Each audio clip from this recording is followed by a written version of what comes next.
एक समय था जब भारत में नोकिया का राज था। सैमसंग तेजी से बढ़ रहा था और लोगों को लगता था कि कोई भारतीय कंपनी मोबाइल इंडस्ट्री में नाम नहीं बना सकती। लेकिन फिर एक भारतीय कंपनी आई जिसने नोकिया और सैमसंग जैसे दिग्गज कंपनियों को चुनौती दी। सिर्फ कुछ सालों में यह कंपनी भारत की नंबर 1 स्मार्टफोन ब्रांड बन गई। लेकिन फिर अचानक जिस कंपनी की सफलता की कहानी हर जगह सुनाई जाती थी, वह कंपनी बाजार से लगभग गायब हो गई। आखिर माइक्रोमैक्स की सफलता का राज क्या था और उसका पतन क्यों हुआ? यह है माइक्रोमैक्स की पूरी कहानी। साल 2000, 4 दोस्त राहुल शर्मा, राजेश अग्रवाल, सुमित अरोरा और विकास जैन ने मिलकर एक कंपनी की शुरुआत की। उस समय कंपनी का नाम माइक्रोमैक्स इन्फॉर्मेटिक था। शुरुआत में उनका काम मोबाइल बनाना नहीं था, वे सॉफ्टवेयर और कंप्यूटर हार्डवेयर से जुड़े बिजनेस करते थे। लेकिन जल्द ही उन्हें एहसास हुआ कि भारत में मोबाइल फ़ोन का बाज़ार तेज़ी से बढ़ रहा है।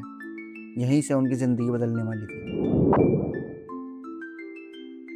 2007-2008 के आसपास भारत के गांवों में एक बड़ी समस्या थी, बिजली की कमी। लोग मोबाइल चार्ज नहीं कर पाते थे। माइक्रोमैक्स की टीम ने इस समस्या को अवसर में बदल दिया। उन्होंने एक ऐसा मोबाइल बनाया जिसकी बैटरी कई दिनों तक चलती थी।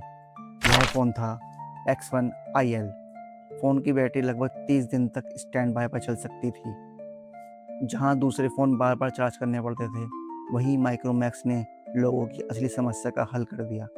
ग्रामीण भारत में यह फ़ोन तेज़ी से लोकप्रिय हो गया और यहीं से माइक्रोमैक्स की असली उड़ान शुरू हुई।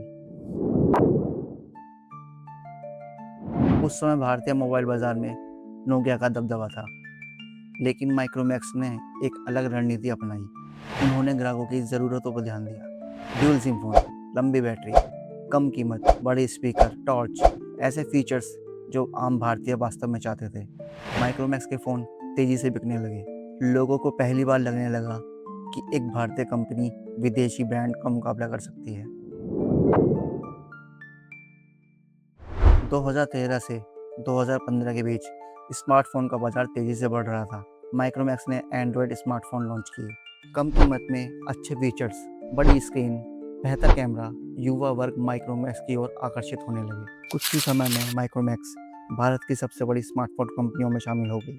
कई रिपोर्ट्स के अनुसार माइक्रोमैक्स ने एक समय भारत में सैमसंग को पीछे छोड़ दिया था। यह भारतीय टेक्नोलॉजी उद्योग के लिए एक ऐतिहासिक पल था। हर जगह माइक्रोमैक्स के विज्ञापन दिखाई देने लगे। क्रिकेट स्पॉन्सरशिप, बॉलीवुड कैंपेन, बड़े बड़े होर्डिंग्स, कंपनी का नाम पूरे देश में फैल चुका था। माइक्रोमैक्स भारत की सफलता का एक प्रतीक बन चुकी थी। लाखों लोग गर्व से कहते थे, यह हमारी अपनी कंपनी है। लेकिन तभी बाजार में नए खिलाड़ी आए, शियोमी, ओप्पो, वीवो और बाद में रियलमी।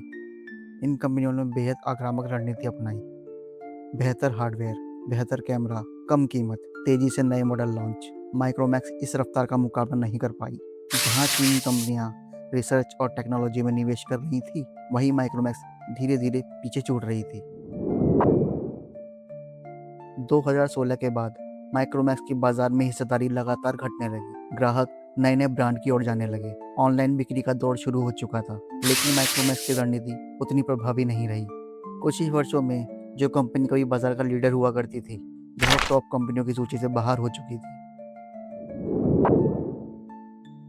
2020 में माइक्रोमैक्स ने वापसी का ऐलान किया। कंपनी ने IN सीरीज लॉन्च की कि भारत को अपनी घरेलू कंपनियों का समर्थन करना चाहिए। कई लोगों ने इसे माइक्रोमैक्स की दूसरी शुरुआत मानी। हालांकि बाजार पहले जैसा नहीं था। अब मार्केट में नाम बनाना पहले से ज़्यादा कठिन हो चुका था। माइक्रोमैक्स की कहानी सिर्फ एक मोबाइल कंपनी की कहानी नहीं है, यह एक भारतीय स्टार्टअप की कहानी है जो शून्य से शुरू हुई, देश की नंबर 1 स्मार्टफोन कंपनी बनी और फिर मार्केट में टिके रहने के लिए संघर्ष करने लगी। लेकिन एक बात आज भी सच है, माइक्रोमैक्स ने साबित किया था कि भारतीय कंपनी भी दुनिया के बड़े ब्रांड्स को चुनौती दे सकती है और शायद यही उनकी सबसे बड़ी विरासत है। आपके हिसाब से माइक्रोमैक्स की सबसे बड़ी गलती क्या थी? क्या माइक्रोमैक्स फिर से भारत की बड़ी स्मार्टफोन कंपनी बन सकती है? अपनी राय कमेंट में ज़रूर बताइए। वीडियो पसंद आया हो तो लाइक, शेयर और सब्सक्राइब करना ना भूलें। धन्यवाद।